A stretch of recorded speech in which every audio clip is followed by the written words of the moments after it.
আচ্ছা, সমস্যা না। আমার প্রশ্নটা এখন বলি। মানে প্রশ্নটা হচ্ছে যে কোরআনকে নাজিল করেছে আল্লাহ মানুষকে সহজভাবে মানে বোঝার জন্য।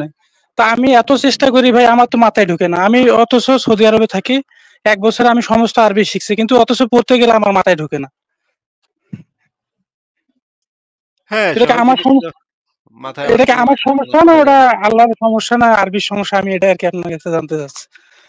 ওইটা তো লেখা হইছে অনেক পুরোনো কালের আরবি ভাষায়, অনেক ১৪৫০ বছর আগের আরবি ভাষায়। এখন ভাষার তো একটা বিবর্তন ঘটে, হ্যাঁ? ভাষা তো আস্তে, আস্তে ডেভেলপ করে। আগেকার কালের মনে করেন আপনি যদি এখন আ মধুসূদন দত্তের লেখা পড়তে যান, তাইলে আপনার দাঁত ভেঙে যেতে পারে, হ্যাঁ? আপনি যদি এখন মানে শেক্সপিয়ারের আমলের যে ইংরেজি সেটা পড়তে যান, আপনার দাঁত ভেঙে যেতে পারে। এখন ১৪৫০ বছর আগে মোহাম্মদ কি বইলা গেছে কোরআনের ভিতরে এগুলা পড়তে গেলে তো অনেকেরই বোঝা যাবে না, বোধগম্য না। কথাগুলা তো বোধগম্য না। কিন্তু তাইলে তো এটা তো আল্লাহর ব্যর্থতা যে আল্লাহ সহজবদ্ধভাবে কোরআন নাজিল করতে পারে নাই। যদিও কোরআনে লেখা আছে যে কোরআনকে সহজবদ্ধভাবে নাজিল করা হয়েছে। সবিস্তরে ব্যাখ্যা বিশ্লেষণ সহকারে নাজিল করা হয়েছে যেন তোমরা বুঝতে পারো। এটা কোরআনে বলা আছে। হ্যাঁ, ঠিক আছে। তাইলে মনে করেন বেধর্মীরা তাইলে কে যদি নাই বুঝতে পারে তাহলে কেমনে অন্য ধর্ম থেকে মুসলমানে ফিরে আসবে? এটা একটা প্রশ্ন না? যদি সহজে না হয় তাদের জন্য, তারা তো পড়ে শুনে দেখে শুনে তারপরে না একটা ধর্ম থেকে একটা ধর্ম ত্যাগ করবে। যদি এটা কঠিন হয় তাহলে মানুষ কঠিনটা যাবে কেমনে? তাই সহজ বললো কিসের জন্য? এটা একটা এইজন্য ঝামেলা না? হ্যাঁ, এইজন্য যেটা ইসলামে বলা হয়েছে যে আক্রমণাত্মক জিহাদ করতে হবে। জিহাদ করে তাদেরকে মাইরা মুইরা ইসলামের পথে আনতে হবে। এটাই ইসলামের বিধান ভাই। ও, হ্যাঁ, ঠিক বুঝতে আছে। আর কি পারছি। কিছু বলবেন? আর কি কিছু বলবেন আপনি? না ভাই, আরো বলতাম, এখন আর কি একটু সমস্যার কারণে বলতেছি না। লোকজন আসছে তো, আচ্ছা। আরেকজনটা অ্যাড করেন। ঠিক আছে ভাই, ভালো থাকেন। তাহলে বিদায় জানাচ্ছি। পরে আবার কথা হবে আপনার সাথে। আ পরের জনের কাছে চলে যাই। আমরা একটু কয়েকটা ভিডিও দেখতে পারি যে আ মানে এর মাঝখানে আমি একটু আপনাদেরকে ভিডিও দেখাই। আ এই জিনিসগুলা দেখা দরকার। তো দেখেন, এটা হচ্ছে বাংলাদেশের একজন প্রখ্যাত হুজুর। তার ভিডিওটা আমরা একটু দেখি যে কি বলে, এই হুজুরেরা কি বলে। জিহাদ এটা ইসলামের অনেক বড় একটা ইবাদত, অনেক বড় একটা রকম। বরং আমি আপনাকে এমন একটা মেসেজ দিতে পারি, জিহাদ হলো জান্নাতে যাওয়ার শর্টকাট একটা রাস্তা। কি? জান্নাতে যাওয়ার একেবারে শর্টকাট একটা রাস্তা। কারণ যেই ব্যক্তি আল্লাহর রাস্তায় জিহাদ করবে, যদি শহীদ হয়ে যায়, আল্লাহ সুবহানাহু ওয়া তাআলা তাকে জান্নাতের সুসংবাদ দিয়েছে। কারণ একজন সাহাবী বলেছেন, ইয়া রাসূলুল্লাহ, এই মুহূর্তে আমি শহীদ হয়ে যাই, তো মিম্মা না, আমি কি হবো এখন? রাসূল বলছেন, দাখাল আল জান্নাহ, তুমি জান্নাতে প্রবেশ করবে। তার হাতে একটা খেজুর ছিল, ছুঁড়ে ফেলে দিয়েছে, ফেলে দিয়ে জিহাদের ময়দানে ঢুকে গেছে। তারপরে আল্লাহ বাস্তবিক তাকে শহীদের মর্যাদা দিয়েছেন, তিনি জান্নাত লাভ করেছেন। তাহলে জিহাদ হচ্ছে একটা শর্টকাট রাস্তা। আপনারা দেখলেন যে এই আ মানে হুজুর বলতেছে জিহাদ হচ্ছে জান্নাতে যাওয়ার একটা শর্টকাট রাস্তা। হুম? শর্টকাটে কিভাবে জান্নাত যাওয়া যাবে সেটার জন্য সেটার পদ্ধতি হচ্ছে জিহাদ। জিহাদের মাধ্যমে একজন মুমিন আ মনে করেন সারা জীবন আকাম-কুকাম করছে, রেপ করছে, মানে খুন করছে, মানে আ দুর্নীতি করছে। এখন সে বুঝতে পারতেছে যে মানে এই তো মানে খুব খারাপ কাজ করে ফেলাইছি সারা জীবন। এখন তো জান্নাতে যাওয়ার তো আর কোনো ওয়ে নাই। এখন কি করা লাগবে? এখন এই শর্টকাট পদ্ধতিটা হচ্ছে জিহাদ করা। এই শর্টকাট জিহাদের মাধ্যমে এই ব্যক্তি বিনা প্রশ্নে জান্নাতে, মানে কোনো বিনা জিজ্ঞাসাবাদে কিয়ামতের ময়দানে কিন্তু জিহাদীদের কোনো জিজ্ঞাসাবাদও হবে না। তারা কিন্তু একদম ডাইরেক্ট জান্নাতে ঢুকবে। হ্যাঁ? তো দেখা যাচ্ছে যে তাদের আর কোনো, যদি জিহাদে যাইতে পারে তাহলে তারা বুঝতে পারে যে জিহাদে গেলে আর কোনো জবাবদিহিতা নাই। সে যে সারা জীবন যত আকাম-কুকাম করছে সেই সমস্ত কিছুর কাফফারা হচ্ছে জিহাদ। জিহাদ কইরা যদি আ বাঁচলে তো গাজী আর মরলে তো আ শহীদ, হ্যাঁ? মরলে তো ৭২ হুরের জান্নাতে সে চলেই যাচ্ছে। আর যদি বেঁচে থাকে তাহলে তো গনিমতের মাল পাচ্ছে। আমি গতকাল দেখলাম যে ভারত-পাকিস্তান নাকি যুদ্ধ হবে। এটা নিয়ে নাকি ২ পক্ষেরই বেশ চিল্লাপাল্লা এবং অনলাইনে খুবই ২ পক্ষ থেকে খুবই উস্কানি দেওয়া হচ্ছে। একটা ভিডিও আমি দেখলাম, পাকিস্তানের এক বুইড়া চাচা মিয়া, সে বলতেছে যে আ মানে আ ভারতের সাথে যুদ্ধ হইলে কিন্তু মাধুরী দীক্ষিতরে কিন্তু আমি নিমু। হুম? মাধুরী দীক্ষিতরে কিন্তু আমারে দাউন লাগবো। হ্যাঁ? এক বুইড়া চাচা মিয়া দাড়িয়ালা। সে বলতেছে মাধুরী দীক্ষিত, আপনারা রিলসে একটু সার্চ করে দেখেন। বুড়া চাচা মিয়া বলতেছে, ভারত-পাকিস্তান যুদ্ধ লাগছে। হ্যাঁ, সে খুব খুশি। সে এখন মাধুরী দীক্ষিতরে তারে দেওয়ান লাগবো। তো গনিমতের মাল হিসেবে সে মাধুরী দীক্ষিতরে নিতে চায়। আগেই বুকিং দিয়া রাখতেছে। হ্যাঁ? এবং আমি দেখলাম পাকিস্তানের বেশ কিছু লোকজন এবং মজার ব্যাপার হচ্ছে বাংলাদেশেরও কিছু লোকজন তারা বুকিং দিয়া রাখতেছে। ভারতে যদি গাজওয়াতুল হিন্দ করে তাইলে নাকি রাশ্মিকা মান্দানা এরাও বুকিং দিয়ে রাখছে। মানে এক হুজুরে এরাও বুকিং দিছে। পাকিস্তানে মাধুরী দীক্ষিতের বুকিং দিতেছে। কি একটা অবস্থা চিন্তা করেন যে এই ধর্মের মানুষেরা মাধুরী দীক্ষিত একজন মানে শিক্ষিত মহিলা, একজন সেলিব্রিটি, তার হাসব্যান্ড আছে, তার বাচ্চা আছে। তার হাসব্যান্ড একজন মানে অত্যন্ত ভালো ডাক্তার। এই মানে মাধুরী দীক্ষিতরে নাকি গনিমতের মাল হিসেবে নিবে এই বুড়া চাচা মিয়া, হ্যাঁ? তার বাসায় দাসী বান্দি হিসেবে রাখবে এবং করবে। ভাই এগুলা যে কি মেন্টালিটির লোকজন, এরা এরা যে কি মানে খায়, এদের মাথায় যে কি আছে এটা না আমি বুঝি না। যে এরা প্রকাশ্যে ভিডিও করতেছে যে আমি মাধুরী দীক্ষিতরে আমার দাউন লাগবো। কি একটা অবস্থা ভাই! এই যে এই ধর্মটা মানুষের মগজটারে কি পরিমাণ পচায় ফেলে, কি পরিমাণ নোংরা করে ফেলে, কি পরিমাণ আবর্জনাতে পরিণত করে, এটা তো একটা অদ্ভুত ব্যাপার ভাই। ঠিক আছে, পরের জনকে যুক্ত করি। আচ্ছা, আরো কয়েকটা ভিডিও আমি দেখাইতে চাইছিলাম। দেখেন, এটা তো দেখাইলাম। এই ভিডিওগুলো আপনাদেরকে আগে বহুবার দেখিয়েছি। এই ভিডিওটা দেখতে পারেন। দেখেন। জান্নাতে হুরদের সঙ্গে একটা মিলনে 70 বছর গত হয়ে যাবে। দুনিয়ার 70 বছরের চাইতে যারা বেশি সময় হুরিদের সঙ্গে এনজয় করবে, ধরে বলেন মারহাবা।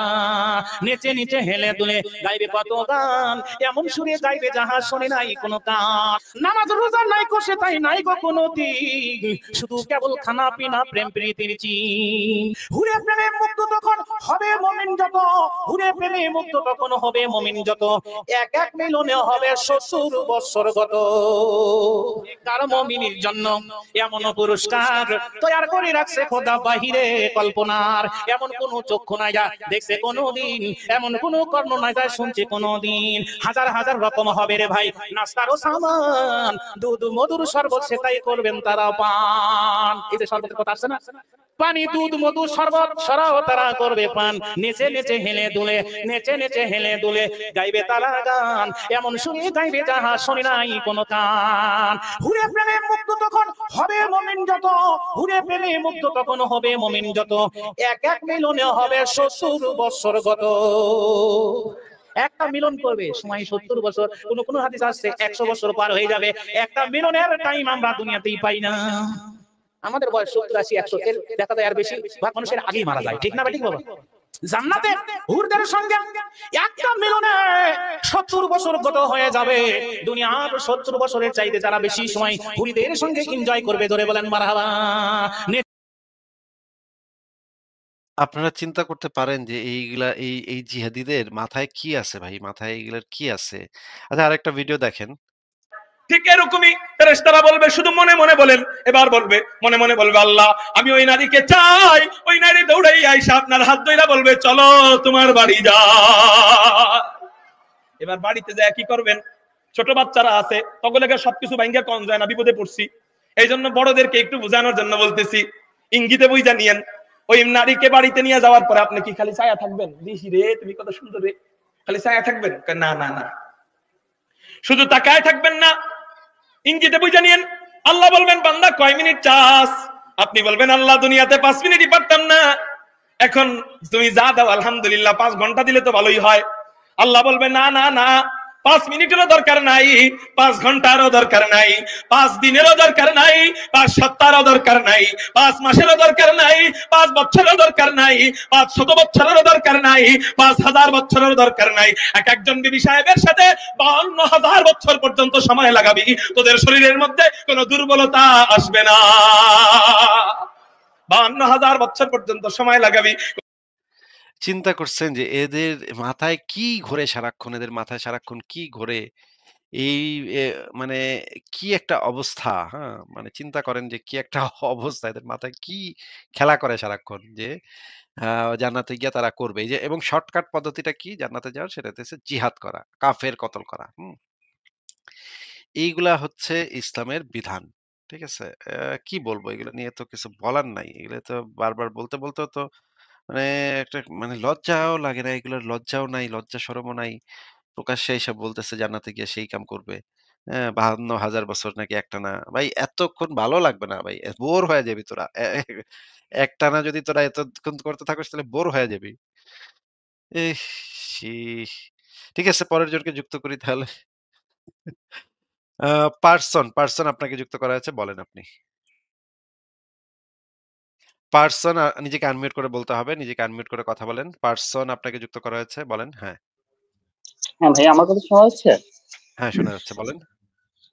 আচ্ছা, আমি আসলে মানে আপনার কথাগুলো শুনছিলাম। আর গতকালকে রাত 2:30টার দিকে একটা লাইভে ছিলাম। তো লাইভটা হচ্ছে ওই যে ভারত পাকিস্তান নিয়ে যে যুদ্ধ বিষয়টা, হয়তো মেবি ইউটিউবে ওটা হয়তো আপনার নতুন একটা চ্যানেল।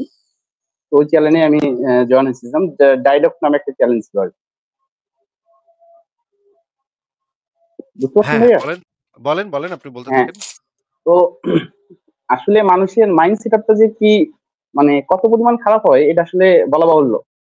তো এখানে আসলে মেবি আপনি যে ভিডিওগুলো দেখলেন, আমি দেখলাম। মানে এদের চিন্তা ভাবনাটা আসলে কেমন এটা আসলে বলা মানে হাস্যকর ছাড়া আর কিছু না ভাইয়া, লিস্ট। তো এখানে মানে তাদেরকে মানে কিভাবে তৈরি করছে মেবি হয়তোবা আপনার খেয়াল আছে ভাইয়া, যে আমরা হয়তোবা ছোট থাকতে একটা চটি বই কিনতাম মানে সেক্সুয়ালের জন্য, একটা বই পড়তাম বা বই কিনতাম।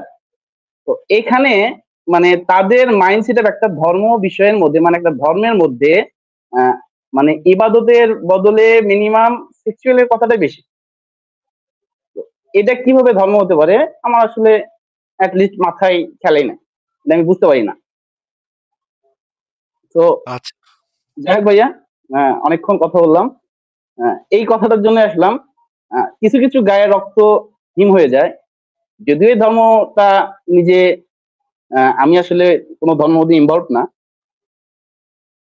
তো আসলে এই বিষয়গুলো চিন্তার বিষয়। মানে এইরকম যদি পরিস্থিতি চলতে থাকে, তো মানে মেয়েরা যে কিভাবে চলবে পরবর্তীতে, এটা আসলে বলা বাহুল্য। থ্যাংক ইউ ভাইয়া, ঠিক আছে আমি ভাই। আপনার লাইভটা শুনতেছি। ভালো থাকবেন। আপনার জন্য শুভকামনা রইলো। তাহলে আপনাকে বিদায় জানাই। পরের জনের কাছে চলে যাই। আচ্ছা, সমস্যা না। আমার প্রশ্নটা এখন বলি। মানে প্রশ্নটা হচ্ছে যে কোরআনকে নাজিল করেছে আল্লাহ মানুষকে সহজভাবে মানে বোঝার জন্য। তা আমি এত চেষ্টা করি ভাই, আমার তো মাথায় ঢুকে না। আমি অথচ সৌদি আরবে থাকি, 1 বছর আমি সমস্ত আরবি শিখছি, কিন্তু অথচ পড়তে গেলে আমার মাথায় ঢুকে না। হ্যাঁ, এটা কি সব আমার জিনিস তো মাথায় এটা অনেক কি সময় আমার সমস্যা না, ধরে ওটা না। আল্লাহর সমস্যা না আরবির সমস্যা? আমি এটা আর কি আপনার কাছে জানতে চাচ্ছি। ওইটা তো লেখা হইছে অনেক পুরোনো কালের আরবি ভাষায়, অনেক 1450 বছর আগের আরবি ভাষায়। এখন ভাষার তো একটা বিবর্তন ঘটে, হ্যাঁ? ভাষা তো আস্তে, আস্তে ডেভেলপ করে। আগেকার কালের মনে করেন আপনি যদি এখন মধুসূদন দত্তের লেখা পড়তে যান তাইলে আপনার দাঁত ভেঙে যেতে পারে, হ্যাঁ? আপনি যদি এখন মানে শেক্সপিয়ারের আমলের যে ইংরেজি সেটা পড়তে যান আপনার দাঁত ভেঙে যেতে পারে। এখন 1450 বছর আগে মোহাম্মদ কি বইলা গেছে কোরআনের ভিতরে এগুলা পড়তে গেলে তো অনেকেরই বোঝা যাবে না, বোধগম্য না। কথাগুলা তো বোধগম্য না। কিন্তু তাইলে তো এটা তো আল্লাহর ব্যর্থতা যে আল্লাহ সহজবদ্ধভাবে কোরআন নাজিল করতে পারে নাই। যদিও কোরআনে লেখা আছে যে কোরআনকে সহজবদ্ধভাবে নাজিল করা হয়েছে। সবিস্তরে ব্যাখ্যা বিশ্লেষণ সহকারে নাজিল করা হয়েছে যেন তোমরা বুঝতে পারো। এটা কোরআনে বলা আছে। হ্যাঁ ঠিক আছে, তাইলে মনে করেন বেধর্মীরা তাইলে কে যদি নাই বুঝতে পারে তাহলে কেমনে অন্য ধর্ম থেকে মুসলমানে ফিরে আসবে? এটা একটা প্রশ্ন না? যদি সহজে না হয় তাদের জন্য, তারা তো পড়ে শুনে দেখে শুনে তারপরে না একটা ধর্ম থেকে একটা ধর্ম ত্যাগ করবে। যদি এটা কঠিন হয় তাহলে মানুষ কঠিনটা যাবে কেমনে? তাই সহজ বলে কিসের জন্য? এটা একটা এইজন্য ঝামেলা না? হ্যাঁ, এইজন্য যেটা ইসলামে বলা হয়েছে যে আক্রমণাত্মক জিহাদ করতে হবে। জিহাদ করে তাদেরকে মাইরা মুইরা ইসলামের পথে আনতে হবে। এটাই ইসলামের বিধান ভাই। ও, হ্যাঁ ঠিক বুঝতে আছে। আর কি পারছি। কিছু বলবেন? আর কি কিছু বলবেন আপনি? না ভাই, আরো বলতাম, এখন আর কি একটু সমস্যার কারণে বলতেছি না। লোকজন আসছে তো, আচ্ছা। আরেকজনটা অ্যাড করেন। ঠিক আছে ভাই, ভালো থাকেন। তাহলে বিদায় জানাচ্ছি। পরে আবার কথা হবে আপনার সাথে। আ পরের জনের কাছে চলে যাই। আমরা একটু কয়েকটা ভিডিও দেখতে পারি যে মানে এর মাঝখানে আমি একটু আপনাদেরকে ভিডিও দেখাই। আ এই জিনিসগুলা দেখা দরকার। তো দেখেন এটা হচ্ছে বাংলাদেশের একজন প্রখ্যাত হুজুর। তার ভিডিওটা আমরা একটু দেখি যে কি বলে, এই হুজুরেরা কি বলে। জিহাদ এটা ইসলামের অনেক বড় একটা ইবাদত, অনেক বড় একটা রকম। বরং আমি আপনাকে এমন একটা মেসেজ দিতে পারি, জিহাদ হলো জান্নাতে যাওয়ার শর্টকাট একটা রাস্তা। কি? জান্নাতে যাওয়ার একেবারে শর্টকাট একটা রাস্তা। কারণ যেই ব্যক্তি আল্লাহর রাস্তায় জিহাদ করবে, যদি শহীদ হয়ে যায়, আল্লাহ সুবহানাহু ওয়া তাআলা তাকে জান্নাতের সুসংবাদ দিয়েছে। কারণ একজন সাহাবী বলেছেন, ইয়া রাসূলুল্লাহ, এই মুহূর্তে আমি শহীদ হয়ে যাই, তো মিম্মা না, আমি কি হবে এখন? রাসূল বলছেন, দাখালাল জান্নাহ, তুমি জান্নাতে প্রবেশ করবে। তার হাতে একটা খেজুর ছিল, ছুঁড়ে ফেলে দিয়েছে, ফেলে দিয়ে জিহাদের ময়দানে ঢুকে গেছে। তারপরে আল্লাহ বাস্তবিক তাকে শহীদের মর্যাদা দিয়েছেন, তিনি জান্নাত লাভ করেছেন। তাহলে জিহাদ হচ্ছে একটা শর্টকাট রাস্তা। আপনারা দেখলেন যে এই আ মানে হুজুর বলতেছে জিহাদ হচ্ছে জান্নাতে যাওয়ার একটা শর্টকাট রাস্তা। হুম? শর্টকাটে কিভাবে জান্নাত যাওয়া যাবে সেটার পদ্ধতি হচ্ছে জিহাদ। জিহাদের মাধ্যমে একজন মুমিন মনে করেন সারা জীবন আকাম কুকাম করছে, রেপ করছে, মানে খুন করছে, মানে দুর্নীতি করছে। এখন সে বুঝতে পারতেছে যে মানে এই তো মানে খুব খারাপ কাজ করে ফেলেছি সারা জীবন। এখন তো জান্নাতে যাওয়ার তো আর কোনো ওয়ে নাই। এখন কি করা লাগবে? এখন এই শর্টকাট পদ্ধতিটা হচ্ছে জিহাদ করা। এই শর্টকাট জিহাদের মাধ্যমে এই ব্যক্তি বিনা প্রশ্নে জান্নাতে, মানে কোনো বিনা জিজ্ঞাসাবাদে, কিয়ামতের ময়দানে কিন্তু জিহাদীদের কোনো জিজ্ঞাসাবাদও হবে না। তারা কিন্তু একদম ডাইরেক্ট জান্নাতে ঢুকবে। হ্যাঁ? তো দেখা যাচ্ছে যে তাদের আর কোনো, যদি জিহাদে যাইতে পারে তাহলে তারা বুঝতে পারে যে জিহাদে গেলে আর কোনো জবাবদিহিতা নাই। সে যে সারা জীবন যত আকাম-কুকাম করছে সে সমস্ত কিছুর কাফফারা হচ্ছে জিহাদ। জিহাদ কইরা যদি আ বাঁচলে তো গাজী আর মরলে তো আ শহীদ, হ্যাঁ? মরলে তো ৭২ হুরের জান্নাতে সে চলেই যাচ্ছে। আর যদি বেঁচে থাকে তাহলে তো গনিমতের মাল পাচ্ছে। আমি গতকাল দেখলাম যে ভারত পাকিস্তান নাকি যুদ্ধ হবে, এটা নিয়ে নাকি ২ পক্ষেরই বেশ চিল্লাপাল্লা, এবং অনলাইনে খুবই ২ পক্ষ থেকে খুবই উস্কানি দেওয়া হচ্ছে। একটা ভিডিও আমি দেখলাম, পাকিস্তানের এক বুইড়া চাচা মিয়া, সে বলতেছে যে মানে আ ভারতের সাথে যুদ্ধ হইলে কিন্তু মাধুরী দীক্ষিতরে কিন্তু আমি নিমু। মাধুরী দীক্ষিতরে কিন্তু আমারে দাউন লাগবো। হ্যাঁ? এক বুইড়া চাচা মিয়া দাড়িয়ালা। সে বলতেছে মাধুরী দীক্ষিত, আপনারা রিলসে একটু সার্চ করে দেখেন। বুড়া চাচা মিয়া বলতেছে, ভারত পাকিস্তান যুদ্ধ লাগছে। হ্যাঁ, সে খুব খুশি। সে এখন মাধুরী দীক্ষিতরে তারে দাউন লাগবো। তো গনিমতের মাল হিসেবে সে মাধুরী দীক্ষিতরে নিতে চায়। আগেই বুকিং দিয়ে রাখতেছে। হ্যাঁ? এবং আমি দেখলাম পাকিস্তানের বেশ কিছু লোকজন, এবং মজার ব্যাপার হচ্ছে বাংলাদেশেরও কিছু লোকজন তারা বুকিং দিয়ে রাখতেছে। ভারতে যদি গাজওয়াতুল হিন্দ করে তাইলে নাকি রাশমিকা মান্দানা এরাও বুকিং দিয়ে রাখছে। মানে এক হুজুরে এরাও বুকিং দিছে। পাকিস্তানে মাধুরী দীক্ষিতের বুকিং দিতেছে। কি একটা অবস্থা চিন্তা করেন, যে এই ধর্মের মানুষেরা, মাধুরী দীক্ষিত একজন মানে শিক্ষিত মহিলা, একজন সেলিব্রিটি, তার হাসব্যান্ড আছে, তার বাচ্চা আছে। তার হাসব্যান্ড একজন মানে অত্যন্ত ভালো ডাক্তার। মানে মাধুরী দীক্ষিতরে নাকি গনিমতের মাল হিসেবে নিবে ওই বুড়া চাচা মিয়া, হ্যাঁ? তার বাসায় দাসী বান্দি হিসেবে রাখবে এবং করবে। ভাই এগুলা যে কি মেন্টালিটির লোকজন, এরা যে কি মানে খায়, এদের মাথায় যে কি আছে এটা না আমি বুঝি না। যে এরা প্রকাশ্যে ভিডিও করতেছে যে আমি মাধুরী দীক্ষিতরে আমারে দাউন লাগবো। কি একটা অবস্থা ভাই! এই যে এই ধর্মটা মানুষের মগজটারে কি পরিমাণ পচায় ফেলে, কি পরিমাণ নোংরা করে ফেলে, কি পরিমাণ আবর্জনাতে পরিণত করে, এটা তো একটা অদ্ভুত ব্যাপার ভাই। ঠিক আছে, পরের জনকে যুক্ত করি। আচ্ছা, আরো কয়েকটা ভিডিও আমি দেখাইতে চাইছিলাম। দেখেন, এটা তো দেখাইলাম। এই ভিডিওগুলো আপনাদেরকে আগে বহুবার দেখিয়েছি। এই ভিডিওটা দেখতে পারেন, দেখেন। জান্নাতে হুরদের সঙ্গে একটা মিলনে 70 বছর গত হয়ে যাবে। দুনিয়ার 70 বছরের চাইতে যারা বেশি সময় হুরিদের সঙ্গে এনজয় করবে, জোরে বলেন মারহাবা। নেচে নেচে হেলে দুলে গাইবে কত গান, এমন সুরে গাইবে যাহা শুনে নাই কোনো গান। নামাজ রোজা নাই কো সে তাই নাই কো কোনো দিন, শুধু কেবল খানা পিনা প্রেম প্রীতির চিন। হুরে প্রেমে মুক্ত তখন হবে মুমিন যত, হুরে প্রেমে মুক্ত তখন হবে মুমিন যত, এক এক মিলনে হবে 70 বছর গত। কার মুমিনের জন্য এমন পুরস্কার তৈরি করে রাখছে খোদা বাহিরে কল্পনার। এমন কোন চক্ষু নাই যা দেখছে কোনদিন, এমন কোন কর্ণ নাই যা শুনছে কোনদিন। হাজার হাজার রকম হবে রে ভাই নাস্তারও সামান, দুধ মধুর শরবত সেটাই করবেন তারা পান। এই যে শরবতের কথা আসছে না, পানি দুধ মধু শরবত সরাও তারা করবে পান। নেচে নেচে হেলে দুলে, নেচে নেচে হেলে দুলে গাইবে তারা গান, এমন শুনে গাইবে যাহা শুনি নাই কোনো কান। হুরে প্রেমে মুক্ত তখন হবে মুমিন যত, হুরে প্রেমে মুক্ত তখন হবে মুমিন যত, এক এক মিলনে হবে 70 বছর গত। একটা মিলন করবে সময় 70 বছর, কোন কোন হাদিস আছে 100 বছর পার হয়ে যাবে। একটা মিলনের টাইম আমরা দুনিয়াতেই পাই না। আমাদের বয়স 70 80 100 এর দেখা যায় আর বেশি ভাগ মানুষের আগেই মারা যায়, ঠিক না ঠিক বাবা? জান্নাতে হুরদের সঙ্গে একটা মিলনে 70 বছর গত হয়ে যাবে। দুনিয়ার 70 বছরের চাইতে যারা বেশি সময় হুরিদের সঙ্গে এনজয় করবে, জোরে বলেন মারহাবা। আপনারা চিন্তা করতে পারেন যে এইগুলা এই জিহাদীদের মাথায় কি আছে ভাই? মাথায় এগুলার কি আছে? আচ্ছা, আরেকটা ভিডিও দেখেন।